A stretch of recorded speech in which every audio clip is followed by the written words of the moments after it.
welcome to the Medicare Forget Cafe we're looking Free way Chat. up in the sky. I know. It's like, honestly, like, I really dig this level, because this, whenever, like, not level, but this angle.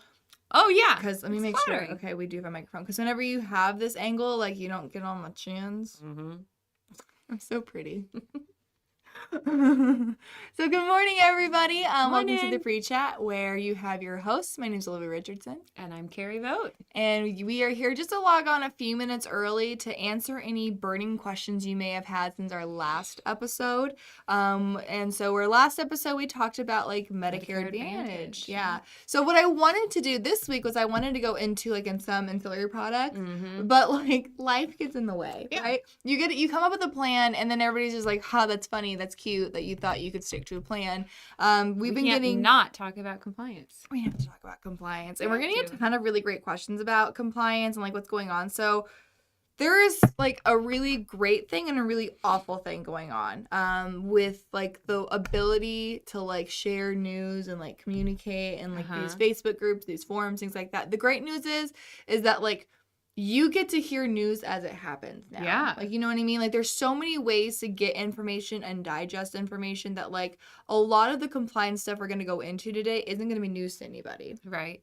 The downside of that, though, is that there's a lot of opinions. Right. Mixed in with these forms and a lot of, like, incorrect information. So it's definitely a double-edged sword. Hopefully today we're going to set the record straight on some things. I'm excited to hear it from you. And I just realized we got on here and I was like, you didn't send me the slides for this week. She did. I sure did. She was just so ready. She sent it way last week. Usually I get them like maybe Monday or Tuesday morning. That's the problem. This was sent so early that I didn't even know. She was like, you didn't send me anything. I'm like, I did. It was just, like, on time versus like, right before. Last week. Yeah. So, like, that's honestly not your fault. No, it is. But it's fine. It's fine. But if you do have any questions before we get into the top of the hour at 10 o'clock, before we get there, feel free to throw them or text them right here. Text this number. That is my direct line, so you can shoot me a text message at any time. We will read them. Or just comment in the boxy box there. The boxy box. The boxy box. I'm in a weird place. I walked in today, and Kari's like, you look very, like, somber. I said, no, I just haven't had a ton of meetings and I'm not far behind. So I actually got to, like, work this morning. Yeah. It's new for me. I'm not familiar with this concept of working. Mornings. It's been nice. When you can just hammer it out. Just get some stuff done, you know? The best. And the reason why I am is because I'm really excited. I'm going to Nashville on Thursday. Man. Yes. I backed out. I was supposed to be at Medicarians this week, right? Oh, that is this week. That was this week. I was supposed to be at Medicarians, and at the last second, they were kind of like, hey, like, do we really need this many people to go? And I was like, I volunteer as tribute to step back because I was going to miss my annual. I go every year. It's not a girls' weekend. It's me and my husband and a couple other friends. Oh, but I desperately need it because in my life right now, I'm either Olivia Richardson, executive sales director, or Cade Richardson's mom, and nothing in between. So I'm really excited to have, like, some time to, like... Well-earned. Some time to just not be worried about a tiny human and not be worried about the hundreds of agents who I love so much. Yes. So you deserve that. Thank you. And I did. I had to show I did have a little moment with my nails. This is my Nashville nails. Cowhide, guys. So they're cowhide. She's ready for Nashville. I am, like, honestly, tell me why I'm not. Like, I have nothing packed. So ready. I have so much more work to do before Thursday, but tell me why I'm not ready. We got our nails done. I'm really excited. And did you get a puppy? I'm thinking about it. I have a lot of life. This is what happens when I'm not super busy, is that I do all these crazy things, go to Nashville and maybe get a dog. So my husband and I, we lost, we had a Weimaraner. He died very unexpectedly, taken way too soon from us back in January. So it's only been 3 months, or February, I guess. It's only been 3 months. But we are looking at getting a little Australian Shepherd puppy. Oh my gosh. My best friend has 2 Australian Shepherds. Prepare for the hair. That's what they say. I mean, like, insane. Yes. She, like, steps into my house and, like, just hair just, like, flows off. I'm okay with that because before I had the Australian Shepherd, I had a Great Dane, and they also shed. Okay. But their hair is, Great like... Danes are as bad. It's, like... But their hair is, like, really, like... coarse. Yeah. And so when they shed, it gets woven into your clothes. Yeah. So, like, a lint roller won't take it off. You have to pick off the hair compared to, like, a fluff hair. True. Very true. anyways, considering that. But that's not what you guys came here for today. Do you have any life updates? We talked about my life updates. Any life updates for you? No life updates. How's the Social Security stuff going? Good. It was so funny. I had a meeting. So I've mostly been having meetings with clients at financial advisors, like with financial advisors. And yesterday I had a meeting, a Social Security meeting, and I'm at the financial advisor's office. The client walks in and she was like, "I'm talking to you?" Like, those were the first words out of her mouth. She was like, "I was expecting you to be my age." She was like, "You are the Social Security expert?" And I was like, "Yes, ma'am." You? That's funny. She was just like, couldn't believe it. That's hilarious. So, yeah, I guess I never. But I just thought it was funny. That's really cute. Yeah. But it's been going good. You're like in a new office location though now, right? Are you seeing people there? How's that going? Not How's yet. Moving? It's still too messy. Still too messy. My office is getting organized, but there's boxes everywhere and there's nothing in like the little entryway. Yeah. So I'm not ready to have clients there just yet. Progress. May 1st is my goal. Progress. Okay. So yeah, new office. Let's get into it, guys. What are we talking about today? We are talking about the compliance updates and what to expect when it comes to compliance. Because as we know, okay, I put this. I don't actually haven't really? I haven't read my slides since I made them last week. So you and I are both gonna have a great time. But yeah, the finalized rule did come out April 5th. And again, what's going on in that finalized rule? It's basically more so just like clarification on what was said last year, and then also some more like, what am I trying to say? Intense, strict, which I'm honestly taken aback by. I mean, if you guys were listening to my Medicare cafes a year ago, 2 years ago, I was saying like, guys, they're gonna do this for a year, maybe 2, and then they're gonna let go and everything's gonna be back to normal. Don't worry about it. And it's showing quickly that like it's going the opposite direction. Yeah. Even though like complaints are down, have gone down, a lot of things have been kind of corrected itself. Maybe they're worried people are going to get lax, so they're going to hit it hard for another year. I guess. Try to get into the mind of CMS to kind of figure out what they're thinking. But yeah, so let's dig into it and like kind of what it means for you as the agent. So the first thing we're going to get into is educational events. That is one of the ones that was kind of hit the hardest when it comes to educational events. Number 1, no sales events within 12 hours of an educational event, and it has to be at a separate location. So what that means is like prior, what people were doing as an educational event. Reminder, educational events are events that you're not talking about any carrier specific thing, and you're not talking about any like benefits of any carriers, but you are talking at length about like Medicare Advantage and Part D in like the general sense. Yep. Educational events do not have to be registered, so you do not have to report to a carrier that you're doing an educational event. So keep that in mind. But you cannot take applications at an educational event. This year, some pretty significant changes are going to make it like, whereas like obviously you want to do an educational event over a sales event to kind of not have to work within these rules. For sure. Now it's making it to where like you might have a hard time actually making an educational event into like a lead generating activity. So I'm going to be again the black sheep of this. Okay, I love it. But this doesn't affect me at all. Like this doesn't change anything. I've never collected a scope at an educational event. I've never done a sales event anytime. I've never made an appointment at an educational event. The only thing that it affects for me is because I am very much an educational event has to have a strong call to action or you make no money on it. Like you can build warm and fuzzies, you can do that, but like if you are not getting a strong call to action, you're wasting your time. And so not being able to schedule, the only thing that affects the way that I train agents is the not being able to schedule an appointment.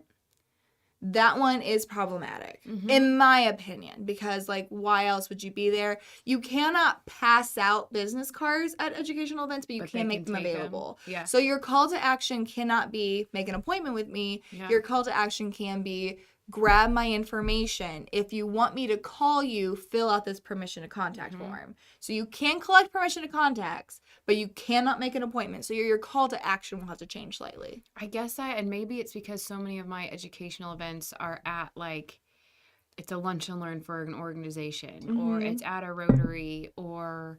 you're not having to fight the competition.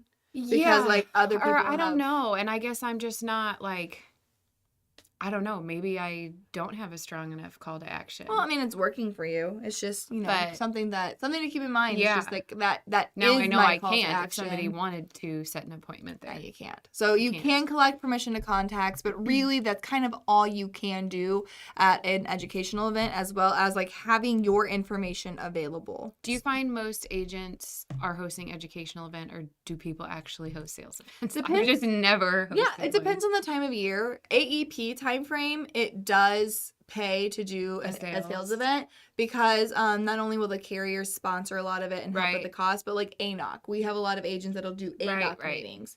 And if you want to be able to talk about changes in that plan, then you have to register as a sales event. So we see it a lot for like retention activities and a lot, during AEP, but the other 9 months out of the year, we really don't see much action with sales events. Got it. So, yeah.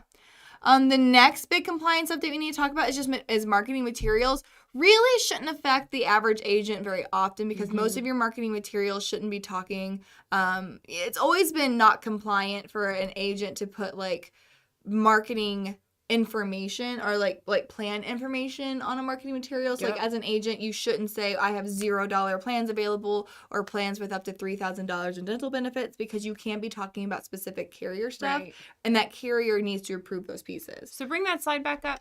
What are the changes? So the major changes is that if you are going to have any of your own carrier pieces, like not carrier pieces, but your own marketing pieces, and marketing communications are not the same thing. But if you are going to have your own marketing pieces, those have to be submitted through each carrier that you're representing before it can be submitted directly to CMS. Give me an example of a marketing material, So a marketing material would be something along the lines of, hey, I can get you benefits up to $3,000 for your dental.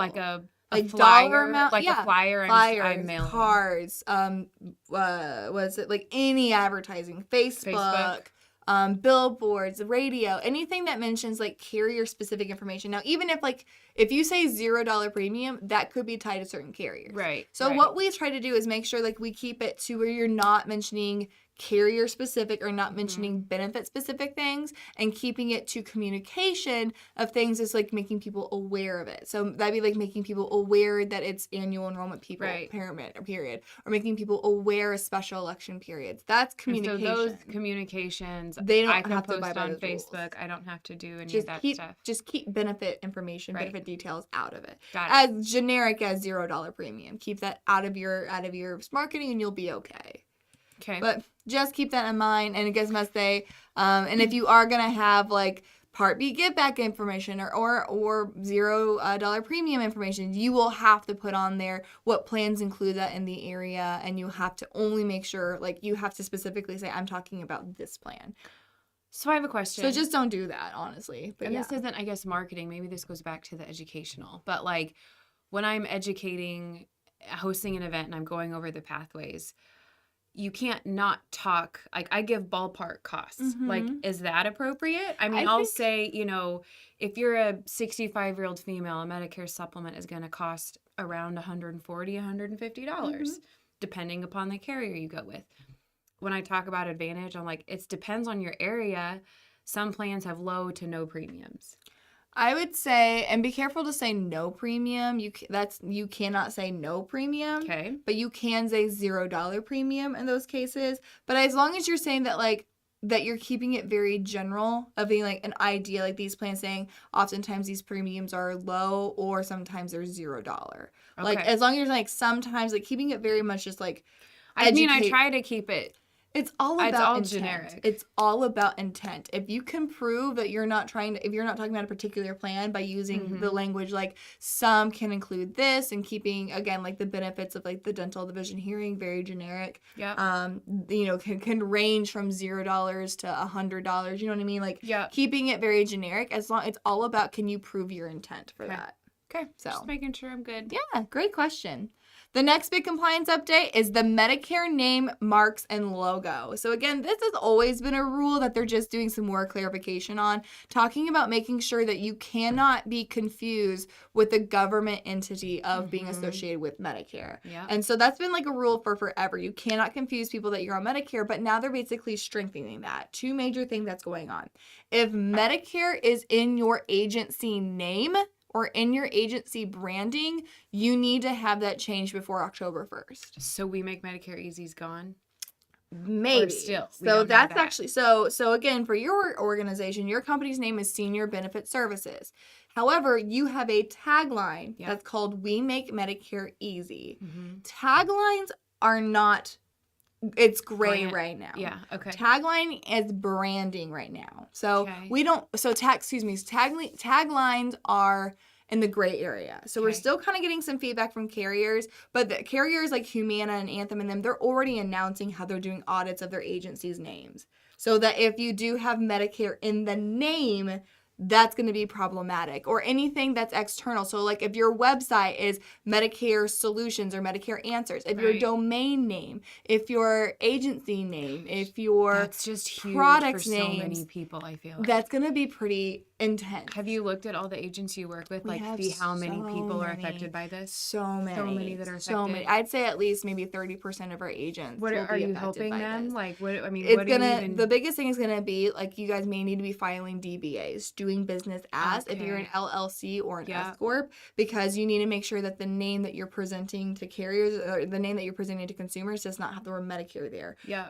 So if you have an LLC or an S corp or something with the name Medicare in it, you can file a DBA and get that changed. But if you have questions about like how to change, how to do what we call like steps into your branding, because you will need to get the name Medicare out of your branding, out of your name. So we can help you come up with ideas of like start here and like kind of like what we talk about, what carriers did. Like when Aetna bought Coventry, it was Coventry and Aetna Company, Coventry Aetna, formerly known as Coventry, and then it was just Aetna. So there's ways to kind of step that name and step into a new name change, but you need to start now because that will need to go in 10-1. So start now on that rebrand. If you have questions on the rebrand, let us know. We can absolutely help you with that rebrand. So another thing is with that is to make sure that you're not using the Medicare card as well. So if you're using the Medicare card to like advertise your events, or the Medicare card as like a sticker on your window to let people know, or like if you have the buttons that they like ask me about Medicare and has the Medicare card on there, stop doing that. I still do like the buttons as they ask me about Medicare. We gave a bunch of them out at Medicare Con that were the big Stanley mugs, but we say ask me about Medicare plans. Medicare insurance plans. Like if you say that, you can specify because you're saying Medicare plans, not Medicare. Anything that can, if anybody can look at that and be like, oh, you're with Medicare, you're with the government, it is absolutely not allowed. Okay, so but you can phrase it to be more specific about the insurance associated with Medicare. So like if I had a big, well, no, that wouldn't make sense. So your Stanley mug said what? Ask me about Medicare plans. So like if I could put like, do you have Medicare questions? No, because I could. Do you need Medicare help? No, that's too general. Okay. Yeah. That's just crazy. Yeah. So I mean, like again, we can help you come up with more taglines or help you come up with more questions on that. But like the ask me about Medicare could potentially be problematic. I'd say get that out. Stop doing that now. Just shy away from that. Ask me about your Medicare plans. Things like that. So got it. Taglines are still a little, jury's still out, but yes. And the go live is 10-1. 10-1. So if you try to change your agency name 10-1, you're going to have a bad time. Yeah. Start now the rebranding of your organization through this. I want to say step therapy, but that's a Part D term. I want to say start the steps right now to be able to kind of phase into the phases into your new logos and your new branding. The next major update is going to be the scope of appointment. This is the one that everybody's talking about that is, again, going to affect our day-to-day sales. This is something that's basically going back to like 2018, whenever the scope of appointment was still in existence. So keep in mind that the scope of appointment, you do need a 48-hour cool-down period between before you can discuss Medicare Advantage and Part D details, right? So like if you're going to talk about Medicare Advantage and Part D as far as like plan benefits, then you need that scope of appointment. You do need it if you're doing it over the phone. I don't know where that rumor is coming from. Over the phone, you absolutely still need a scope of appointment. Yeah. People are saying you don't? Yeah, that's always been a rumor. That you don't need it because you're not face-to-face with them. That's not true.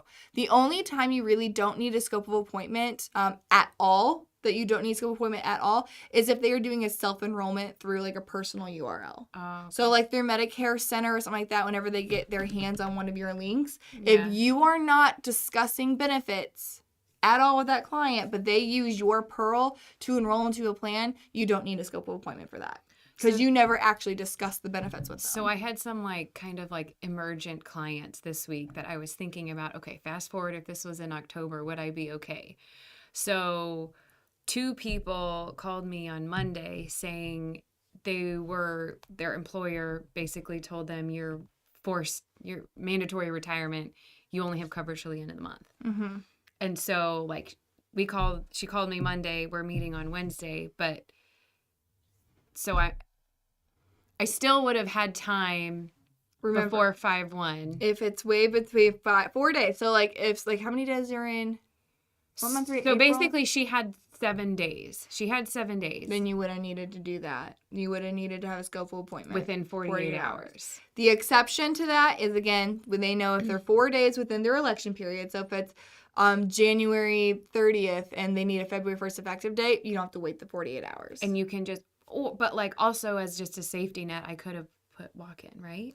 So that's another thing. So walk-in is actually going to be determined by who is bringing up the conversation, right? If someone comes into your office and they say, I want to talk to you specifically about Medicare Advantage plan, and they walk into your office, then yes, that is considered a walk-in and it voids that 48-hour rule. So they approached me. They approached you. But if the appointment was going to be like at a separate day, then yeah, like if it was like the walk-in means like they're walking into you, they are unprompted, they did not have a preset appointment, and they come into you expecting to be sold that day. They come into you wanting to be sold that day. If there are like I'm walking in to set an appointment, even if it's like I'm walking in to have an appointment later on today, or I'm walking, if there is a break whatsoever between them coming into you when there's no appointment on the books, that is a walk-in. And I guarantee you there will be audits of this, guys. CMS has already come back saying that they are going to revamp and blow up their secret shoppers. You best believe secret shoppers are going to be testing you on this walk-in theory. So I just don't murky those lines. I don't understand the point of it. I would love to tell you the point of it. I don't know either. So if she called me on Monday and she wanted to sign up, what would I have had to have said? I would have had to say, no, you can sign the scope today, but I need to meet with you in 2 days. If she wanted to talk to you today and be sold today. Because she was stressed about, like, you know, I want to make sure my coverage is squared away. Can we settle this today? And I had whole day meetings. I couldn't meet with her.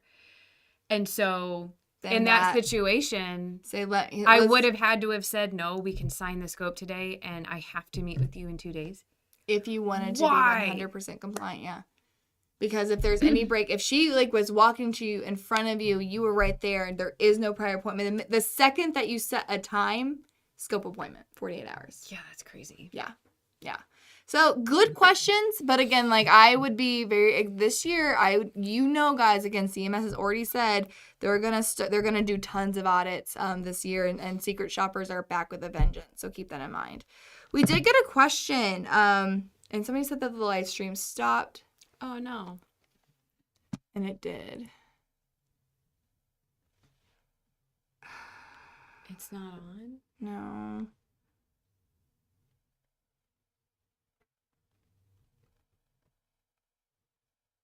So we're not on at all? I don't know. I'm double checking because it says like you... no, it says we're still on.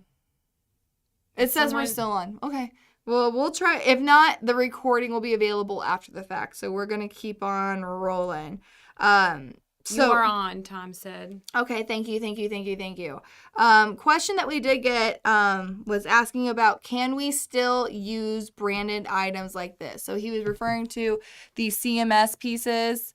The biggest thing is that you can still distribute CMS and Social Security pieces. You can still distribute them if you have them in your office. However, because they have the logos of CMS and Social Security and whatnot, you cannot alter them.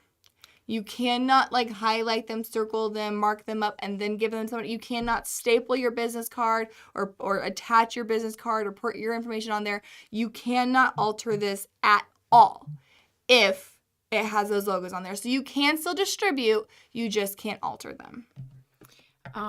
Jan said, what about AEP and current clients? Again, the 48-hour rule, it doesn't matter if they're a current client. It doesn't matter if they are a prospect. The 48-hour rule and the scope of appointments still does apply. It does not matter prospect or current clients. Do the new rules about using the word Medicare in advertising also apply to those who only sell supplements? So again, great question talking about, reminder, what if you don't sell Medicare Advantage or Part D? Then technically the CMS rules do not apply to you because CMS only does work with C and D plans. The rest of it is Department of Insurance.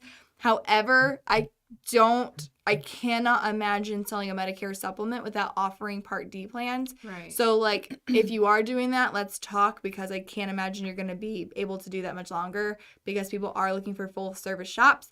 But technically speaking, if you're only selling supplemental and products offered by the Department of Insurance, then these rules don't apply to you. But that's just not realistic. I can tell you about 3 people I know locally that do that. I just sell MedSeps. Good luck. You and it's they you and won't they'll be in admit business to much just longer. dabbling in it. And like, how are you servicing your clients? You can't.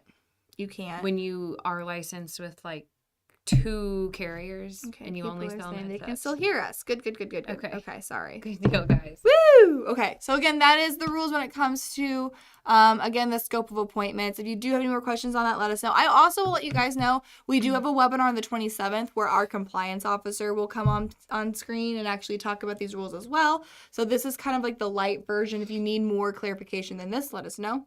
Door knocking, okay, and this is not a new rule. You cannot door knock for Medicare Advantage and prescription drug plans. Mm-hmm. That is not new. However, what was happening is that people were taking permission to contact forms and they were taking business reply cards from leads. Mm-hmm. And if the lead wasn't answering the phone, then they would be like, well, I know what their address is because I have the return address on here, and they would go door knock that lead.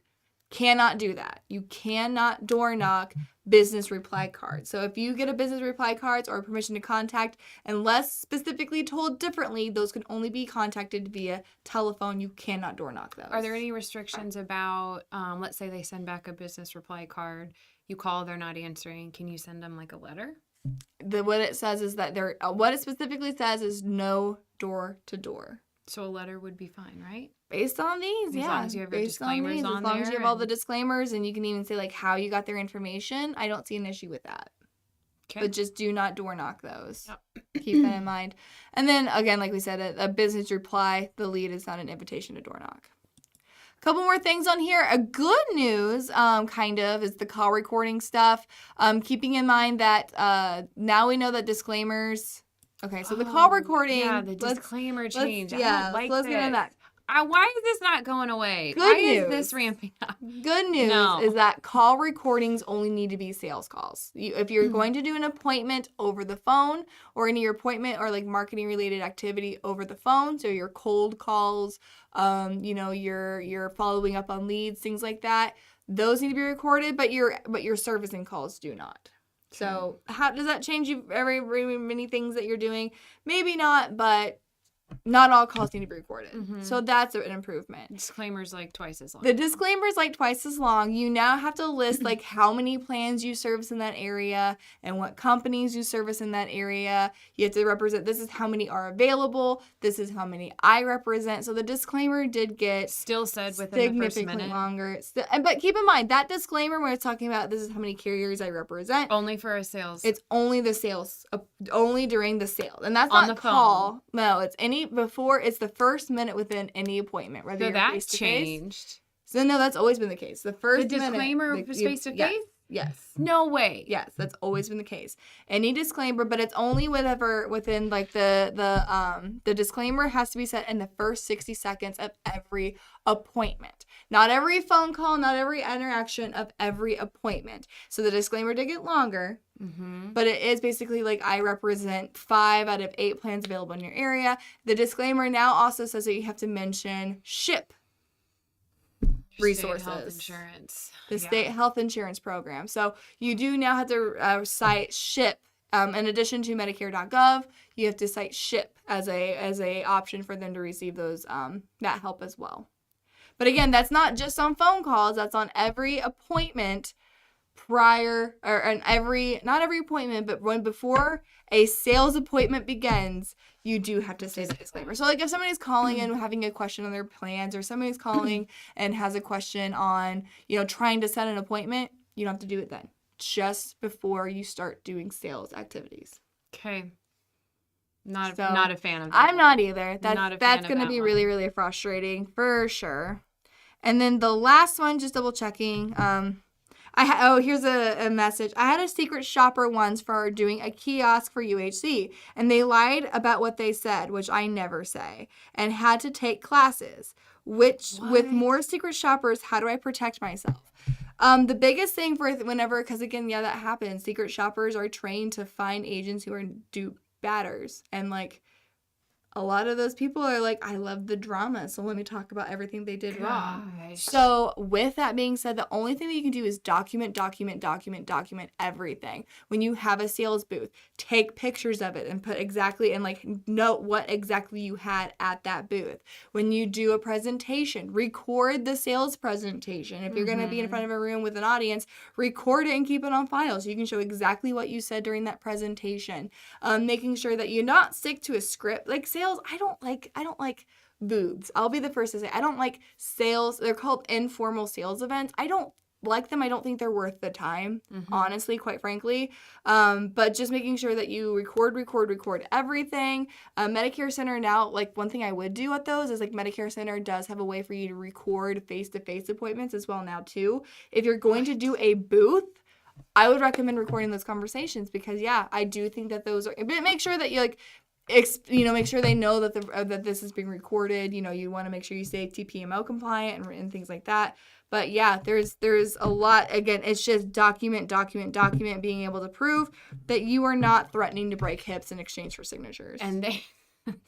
And they've like fully said we're ramping up our secret shoppers. Like they've made it known.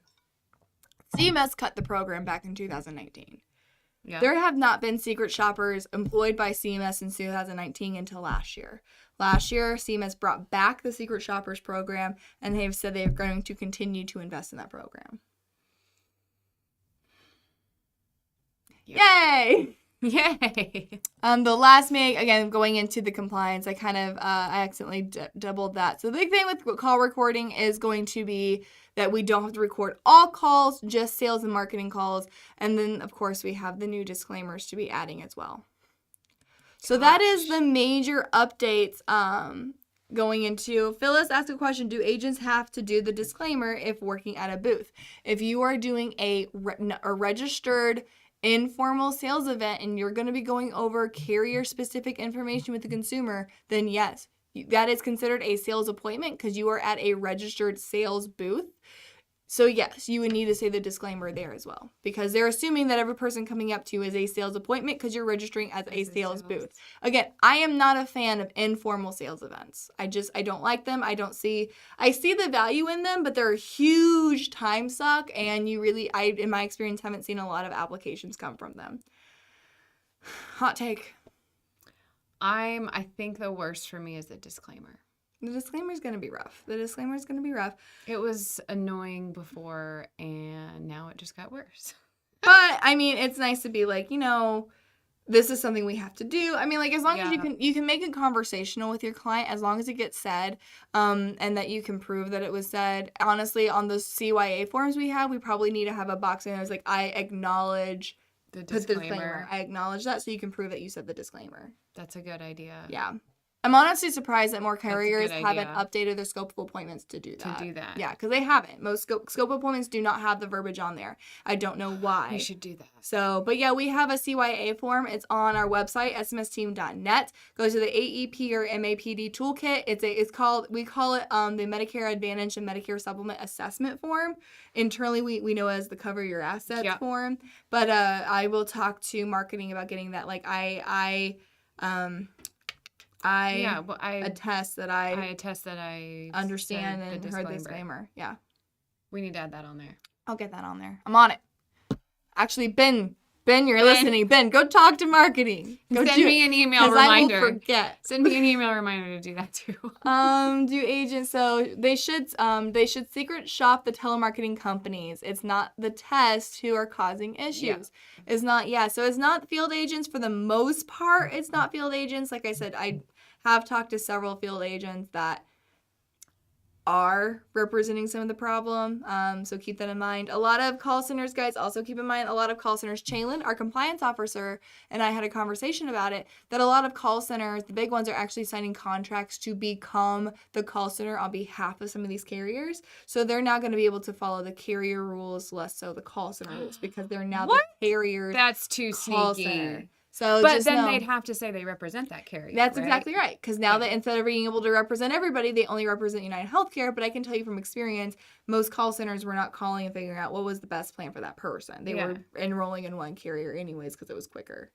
So the more reason for you to get out there and market yourself as a local expert, even if you do sell over the phone across the state, like making sure that you're utilizing your marketing resources, social media, bloggings, getting face-to-face to show that, like, I am a human being and I care about your enrollment. I care about your well-being. I care about your health. I'm not somebody on the other end of the line that's counting dials, not counting lives saved. So keep that in mind.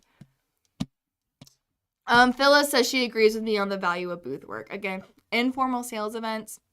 I've never done a booth. Yeah, I like booths for things like what I call. So I actually have like 2 different types of booths that I like to talk about. Educational. There's never a booth educationally. Yeah. So I like marketing booths, and then I don't like the second type, which is informal sales events.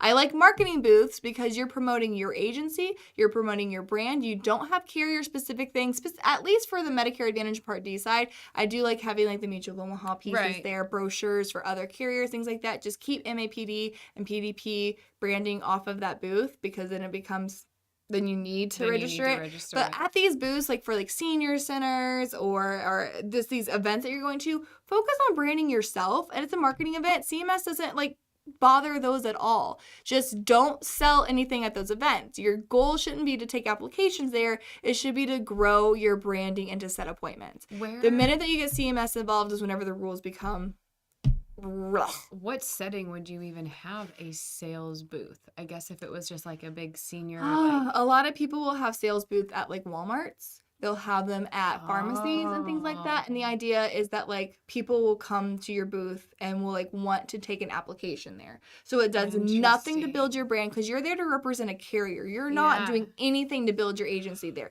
You're there to build Aetna. You're there to build Humana. You're there to build United Healthcare. Is doing nothing for your name and your branding. In fact, it can kind of hurt you because it pigeonholes you to that carrier. Yeah.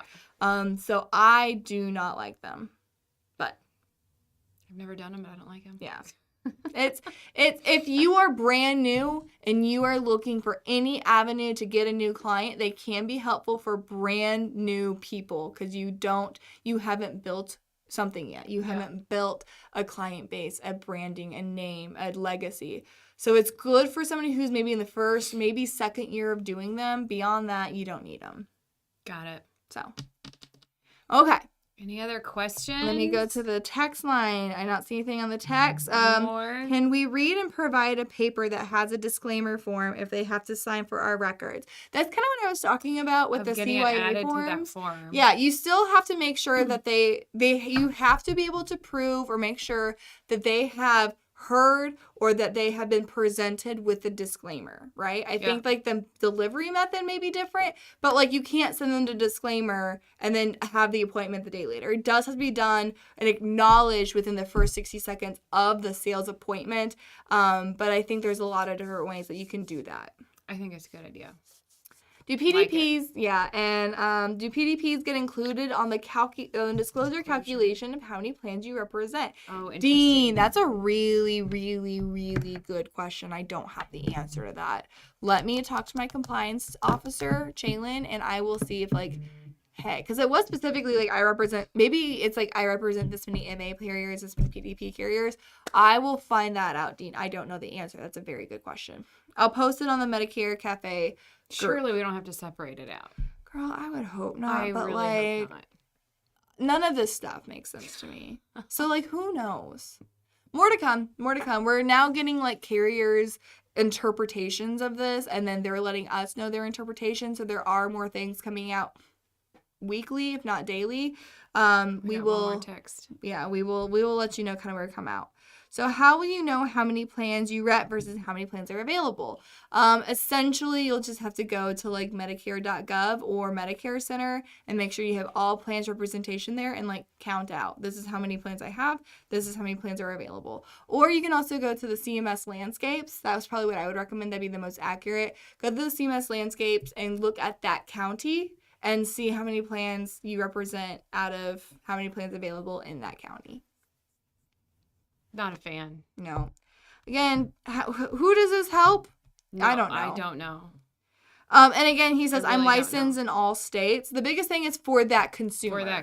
Find out what client, how many plans are available to that consumer, and which is by county. So no, like in your county, I have this many plans available. This is how many I represent. So you don't have to do it for all of them, just to that carrier or that client. We'll get through it. Is the Medicare name in every state? Yes. Not being able to use Medicare in your name is every state. States like Florida and Louisiana have had these rules for a really long time. And that was Department of Insurance. CMS, which is federally ran, CMS is now making the rules. So Medicare will not be available in your name at all. Interesting. Louisiana and Florida are ahead of the game, I guess. It all plans in all states we represent or just the ones for our resident? Just the ones for your resident. Great questions. Lots of questions, guys. Thank you. Was there one more? Yeah. Thanks for all you ladies do. I was no help. Pam! All just... I haven't talked to you in a good minute, Pam. Good to see you on. She says, so plan on extra 15 minutes for disclosures. Yeah. Kinda. Kinda. So if you do have more questions or like want some more dirty details about what's going on with compliance, guys, we are having our second webinar on this. It'll be, if you went to the first webinar a couple weeks ago with Shaylin and Sadie talking about this, we're going to do the exact same one this Thursday. The reason why we're doing two of them is because our go-to webinar limit is 200 agents on at a time, and we hit 200 before the webinar even started. So I know a lot of you guys didn't get on there. We are still doing it this Thursday. Grab a seat early because it's going to fill up. Any other questions, guys? Appreciate the feedback. Appreciate the conversations. If you do have anything, feel free to, again, this is my personal line. Text me. And even if you're watching the recorded version of this, you're not watching this live at 10 a.m. It'll still get to her. It'll still get to me. How about Ben ant says flyers? The link is in the Facebook group too. So Arnie says, how about ant flyers that say Medicare plan? So we are reevaluating AMP to make sure that AMP is agent marketing portfolio. It's a service that Senior Marketing Specialist provides, that we actually have a full marketing service that we will brand for you and their CMS approved pieces. We are resubmitting those and re-going into them to make sure that they're still compliant. But the fact that it's all about making sure that you're not being confused with Medicare. So using terminology like Medicare plans is okay because you're not showing that you're part of Medicare. You're insinuating that the Medicare insurance that you can add on to that. So Medicare plans is okay depending on how you're using it, but I would still make sure you can avoid the word Medicare in your name and in your domains regardless. So we are re-looking at AMP. Oh, my husband texted me. He's probably fine. He doesn't need to know about compliance. Thank you, Pam. I love Pam. Thank you, Pam. All right, you guys have a fantastic rest of your week. Wish me luck in Nashville. Woo! I'm very, very excited. You'll have fun with your cow nails. I'm so excited for my cow nails. All right. See you guys next time. So until then, have fun. Make money. And give impeccable service. Thanks, guys. Thanks.